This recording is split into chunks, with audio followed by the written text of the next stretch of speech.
Well, good afternoon, everybody. We're really happy to be back in Polk County, and I want to thank everyone that we have with us today for today's bill signing. We have, of course, the Sheriff of Polk County, Grady Judd. We also have,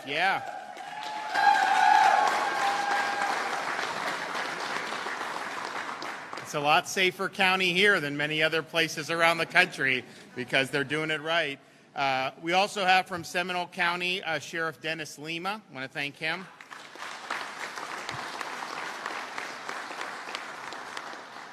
The next Speaker of the House of Representatives in the state of Florida, Paul Renner, is here. We have Senators Broder and Stargel from the Florida Senate, and then we have Representatives Plakin, Hawkins, Colleen Burton. Is Melanie Bell here? I did not see her.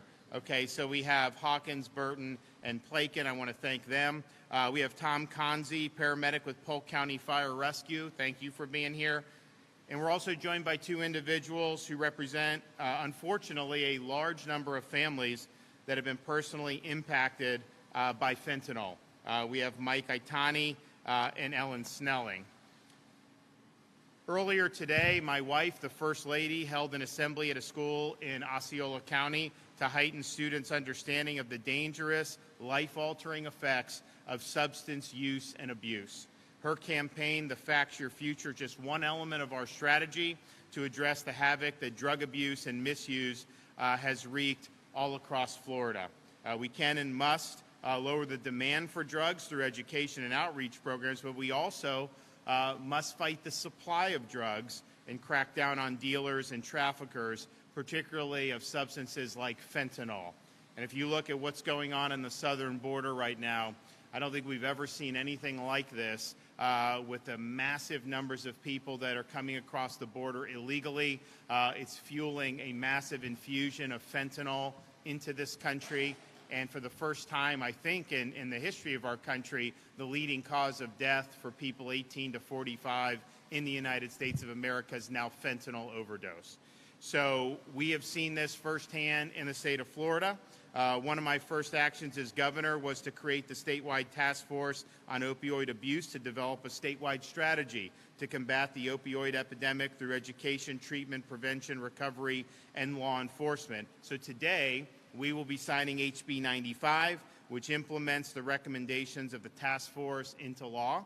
So first, the bill makes the distribution of methamphetamine, which causes the death of a person, to be a felony murder. We do that with other substances. We will do it with that. And there is methamphetamine coming across the border as well.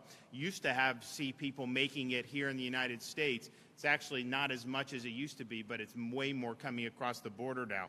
The bill enhances the penalties for selling controlled substances within 1,000 feet of substance abuse treatment facilities. And in addition to those recommendations, HB 95 increases the mandatory minimum sentence for trafficking fentanyl and analogs, which has impacted communities across Florida and across the United States. As I mentioned, it was the leading cause of death for Americans 18 to 45 in the year 2021. And if you look at what can be done when you're bringing it across the border, for example, just 2 milligrams of fentanyl can be a fatal dose. So if you have 1,200 pounds of fentanyl, like was seized at the border just last month, that's enough to kill almost 90% of the United States population. So drug dealers are increasingly lacing other drugs with fentanyl, and we've seen it in a wide variety of substances. You saw it a couple months ago or recently in Fort Lauderdale. There was spring break. You had these spring breakers, using cocaine and had fentanyl. It was so potent that the Good Samaritan bystanders who saved the lives of one of the students went into respiratory arrest because of the fentanyl exposure they experienced just from doing CPR. So we're going to do all we can to decrease the prevalence of fentanyl in Florida, and that means if you're dealing fentanyl, you are killing people and you are going to be put in jail. The Biden administration's reckless open border policies have threatened the safety of all Americans, but certainly of Floridians as we continue to see record amount. In fiscal year 2021, Customs and Border Patrol seized 11,000 pounds of fentanyl. That was more than double they had seized in 2020. and at least 90% of all seized fentanyl has come across the southern border. Already this year, 6,000 pounds of fentanyl has been seized. And so if you look at what we've seen recently, we've seen an increase in opioid deaths across the country, including here in Florida. According to Florida Medical Examiners Commission, fentanyl caused 5,300 deaths in 2020, more than any other narcotic. And then while we have some data for the first 6 months of 2021 only, opioid-related deaths increased another 5.5%, and deaths caused by fentanyl increased by almost 10% in the first 6 months. And so this is something that's affecting communities all across our state. You talk to sheriffs, you talk to police chiefs, you talk to first responders, and this is something that's all too common. And so I'm thankful for the legislature to step up and do something about it. We have a whole variety of ways that we're trying to combat this epidemic, but you do need to hold people accountable. And that's what we'll end up doing here today. And so we're going to hear from some folks here, and then I will sign the bill into law. So first, we're going to have Sheriff Grady Judd from Polk County.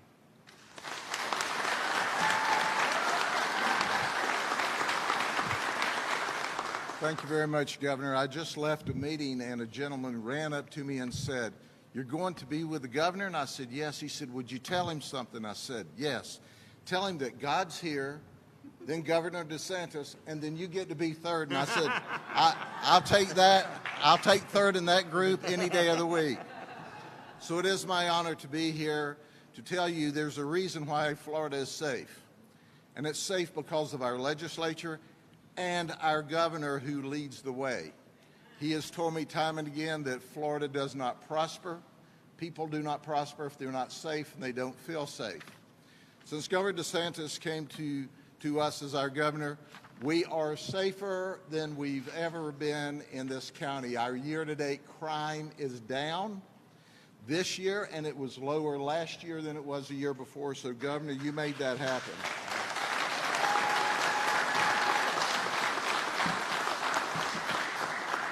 However, the governor would be disappointed if I didn't have cards, okay? So I have cards. If there's people that wonder what a deadly dose of fentanyl is, this is it. 2 milligrams. 2 milligrams, and 116 people in Polk County alone last year died from just this small amount of fentanyl. There was 5,806 deaths in 2020, and we're on track this year to almost double what we had in 2020. This is dangerous.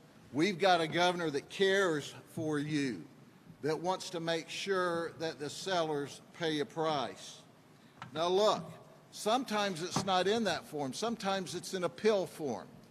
Now this is particularly frightening. This is designed to look like an M30, an oxycodone pill. So we have folks buying this pill that's stamped M30 that looks like oxycodone. It's not oxycodone. It's got binders in it and fentanyl. So they're taking the oxycodone rate and they're getting an overdose of fentanyl. These pills came from a case that we worked. And as you know, fentanyl is 100 times more dangerous. But Governor, as we close out, this is Gary Scott Jr. He's 31, known as Foo. We currently have him in the county jail. Do you know why? Because he's a drug dealer. And we were able to successfully track him back to the victim, one of the 116 that died. The grand jury indicted him for first-degree murder and sale of fentanyl. He has 19 previous criminal charges, and we currently have 16 charges against him. This is what a drug dealer looks like. They come in all races, all sexes, all ages. But at the end of the day, they kill people, and Gary Scott thought he was making another controlled delivery, but he made the statement, "This is really good and really strong." Well, it was. It killed the man. So, Governor, when we have these pieces of legislation and you agree to sign them into law, you personally are saving the lives of untold hundreds or thousands of people across the state, and we appreciate it. Thank you very much. Thank you.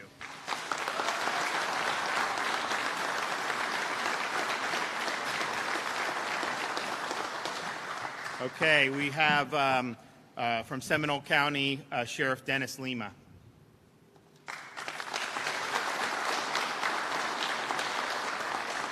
Thank you so much, Governor. When they talked to me about coming to today's news conference, I said if I have the opportunity to stand between America's governor and America's sheriff, I'm not missing the opportunity to do that for sure.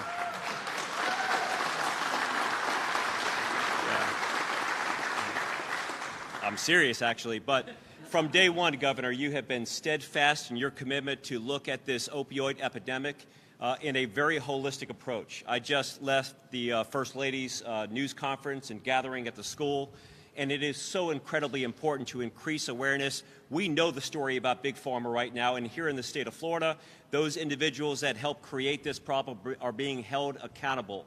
And in addition to that, you cannot address this problem without holding the drug dealers accountable to the fullest extent of the law. It absolutely has to happen. In Seminole County, we have prosecuted more than 30 drug dealers for first-degree murder for dealing deadly doses of fentanyl, while at the same time getting people who have addictions clean and sober to the best of our ability. We do that because it's the right thing to do, and if we don't do that, generations of our tax dollars end up raising families because they were broken and not corrected. I want to thank the leaders and sponsors of this bill, Senator Jason Broder, who was just a wonderful ambassador in the Senate, and then our great House of Representatives that was there, but the leadership of Representative Scott Plakin, who has always been a solid ambassador of all that's going on in our community. Scott, thank you so much for what you're doing. As well as the Florida sheriffs, because we come together for a legislative session and we agree on certain legislative priorities, and this was one of the legislative priorities that we agreed on. I want to thank all of the members of the team at the Seminole County Sheriff's Office that work with our legislative partners to make sure that we can champion this bill. And we thought we had a good, solid bill going in. And then the minimum mandatories and those priorities that the governor brought in at the last moment even sharpened this bill, and this effort quite literally will save lives. And I thank you, Governor, for you and your team and your advocacy. This is why Florida sheriffs stand with you and stand behind you and are so appreciative of the work that you do. Thank you. All right.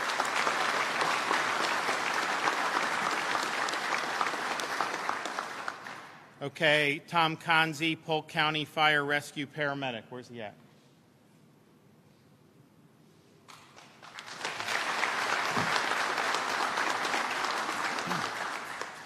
Good afternoon. I want to thank Governor DeSantis for being here today, along with the commissioners, Sheriff Grady Judd, our state representatives, state senates, Fire Chief Robert Weech, Mr. Hallman, and all of the first responders here today.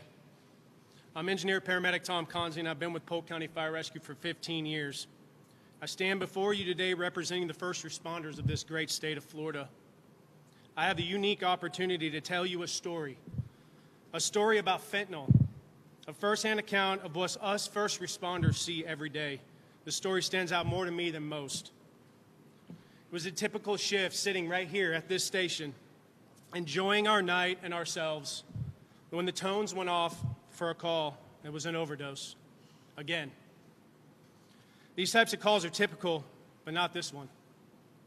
We raced out of station, arrived on scene. We were met by an older lady begging for help, pleading for us to hurry. She escorted us to a small shed in the back of her property. It was dark, with only the outside lighting of our fire trucks and ambulances illuminating the space just enough. We see a man in his late 20s, unresponsive and barely breathing, laying on a mattress, laying on the ground. This patient was pale, sweating and on the brink of death. My crew and I acted swiftly, provided airway support, and administered Narcan. After a few moments, this young man went from the brink of death to awake and responsive. He was a normal person. You'd see him in a local grocery store or sitting next to him in a restaurant. We hurried, loaded him onto the ambulance. You see, we run these calls daily, but this one was a little different. The patient was a father. How do I know that, you may ask? the lady that met us at the road, that was a patient's mother. That patient's son was the one that found him in that state and ran to his grandmother to get help. This young child was under the age of 10, and he witnessed this whole thing. You see, ladies and gentlemen, when we think of fentanyl, we think of the addicts, we think of the dealers. But what we forget sometimes are the other victims in this crisis, the families, especially the children. Thank you again, Governor DeSantis, for allowing me to tell my story, for allowing me to speak today on this fentanyl crisis as a first responder in our point of view. With the signing of this bill today, I believe we are one step closer to solving this crisis. Thank you.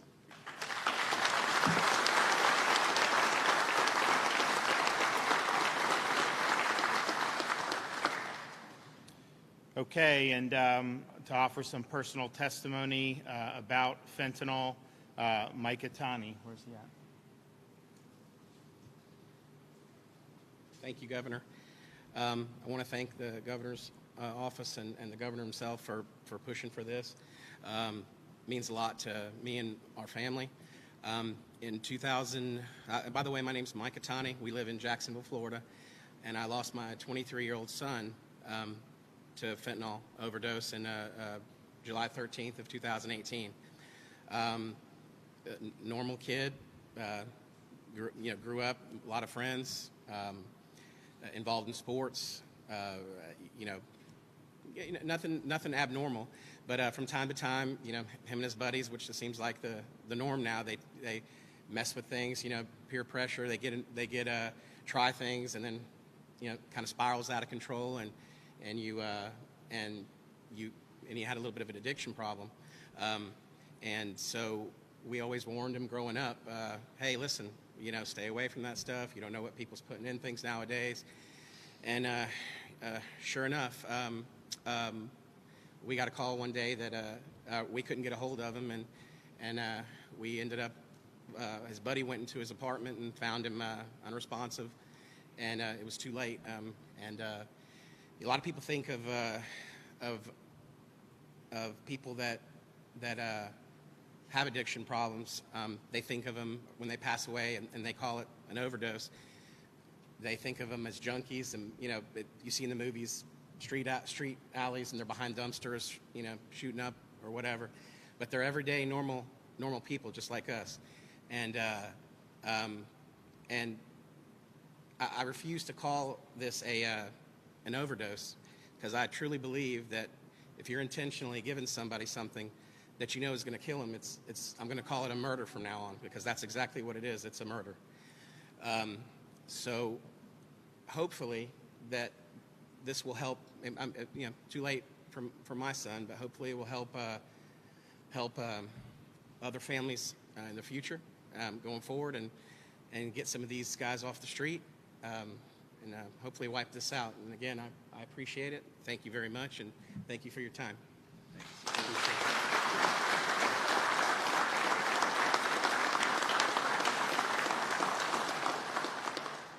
Okay, our next speaker of the Florida House, Paul Renner. Thank you. Well, today is a reminder that our governor, our legislature, and our local law enforcement and first responders take public safety very seriously and protecting the lives of Floridians. I know that people in this room, and many, if we don't have somebody close to us, we know somebody who's been affected by this opioid crisis. And today, we take a strong stand. Unlike the federal government that is doing nothing at the border and allowing fentanyl, a lethal drug, to come across in massive quantities, as the governor noted, is unacceptable. We have a different approach here in Florida. If you come and sell fentanyl to our citizens, you will spend the best years of your life here in Florida in prison. In prison. This drug is tantamount to murder, and in this bill, we treat it just like that. And I can commit to you that my colleagues in the legislature, along with the leadership of the governor, Sheriff Judge, Sheriff Lima, we will never rest until we get after this tragedy and stop men and women like Mike's son from ever losing their lives again. I promise you that. And I'm privileged to be here with you. Thank you.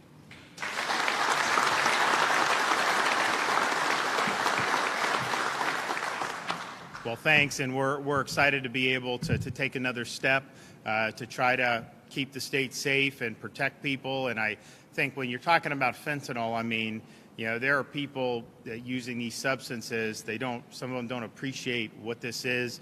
It's not like you're even going on like ingesting massive amounts. I mean, just a little bit can be the end. And so it's a really, really difficult thing.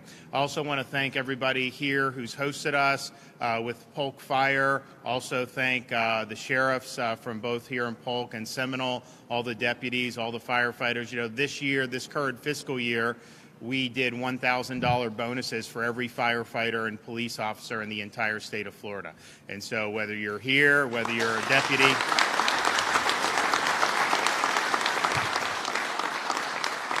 that was municipal, county, state level. We were really happy about that. And then we'll put in the finishing touches on going through this budget for next fiscal year starting July 1st. And I'm happy that the legislature has re-upped that. So all the firefighters here will get another $1,000 bonus. All of Sheriff Judd and Lima's deputies will get a $1,000 bonus. Any of the municipal police departments will all get a $1,000 bonus. So we're happy to be standing up for the folks that are on the front lines, keeping our community safe 2 years in a row. Okay, we're going to go make this official.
Okay, any questions before I head out of town? All right, hearing none. God bless. Oh, yes.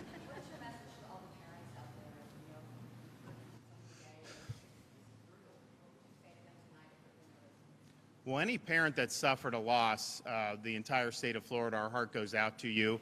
I can't imagine what it'd be like to lose a child. I got to think that's one of the worst things that can happen to anybody. And I think it's doubly so that, this is not like something that kids necessarily make, horrible decisions their whole life. I mean, you heard Mike, these are normal kids. They may make a decision here or there and get caught into this, but then with something like this, you don't really get a second chance. And so, exactly. And that's the one thing I think, and I know Dennis and I have talked about this.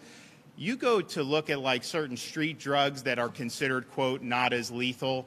If this fentanyl is in it, then all of a sudden you're looking at something that could take your life. And so if you're out there as kids in particular, I would just say the last thing you want to be doing is just ingesting or using any of these foreign substances. I'm not saying it was ever anything you wanted to do, but compared to where we were like in the 60s to now, this stuff is really, really problematic. And so that's that. For other parents who, like most of us, who haven't had to go through this, what I would just say is the state of Florida, we're doing all we can across a wide variety of ways. Yes, someone dealing fentanyl is murdering people, and they are going to go to prison in the state of Florida, and that's appropriate. But we're also doing things like the First Lady is doing the outreach to the young kids. I remember last year we were at Seminole High School over in Pinellas County. We had a fella there talking about what had happened when he started using drugs, and he ended up getting in a really serious accident and had major problems. You've had other people tell their stories about how this has really destroyed their lives. And fortunately, some people are able to get on a better path. But this is something that could affect any one of us at any time in terms of our families. And so, from education to law enforcement to everything in between, we're doing what we can to make sure that folks are given the tools they need to succeed. If someone's using it, we want to get them into treatment. Okay, we're not going to want to put someone in jail for making a bad decision using like a fentanyl. I mean, that's not the right approach. But the people that are dealing this and knowingly put that out, you cannot do anything else but throw the book at them. And so that's what we're going to do. Yes, absolutely. I think so. When you're talking about something that I mean, Grady had the pictures of how such a small amount of this can not only kill you. I mean, a small amount of that could kill everyone here. It would not take that much for us, if we put it right there, to knock out everybody that's in this fire station right now. And so, you are playing with people's lives when you decide to do that. And not that it's right to do anything that's against the law, because it's not. But I can tell you, just seeing cases come before me, for example, when we're in clemency, I look at some of these guys that maybe made some bad decisions in the 70s and 80s compared to now. And the risk that you're putting on people now with this stuff is off the charts. All right, everybody. God bless Polk County. We'll see you soon. Thank you.